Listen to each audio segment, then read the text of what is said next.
préfixes et les verbes, and in this lesson we'll concentrate on the verb tenir. And here is how you could translate this verb in English. Okay, so the idea is that it will be possible to add what we call prefix, so actually letters before this verb, and by adding these letters you will modify the meaning, the original meaning of this verb. Okay, so let's see now a few examples.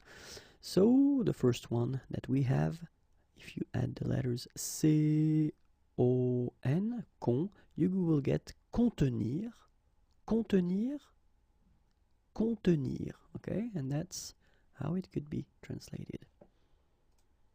Then it's possible to add this E-N-T-R-E, entre, and you will get entretenir, entretenir, entretenir.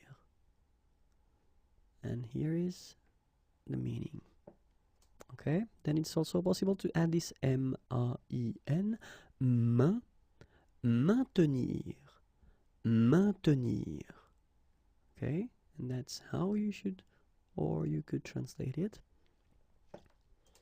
It's also possible to use this R-E prefix, re, retenir, retenir, and that's what it means.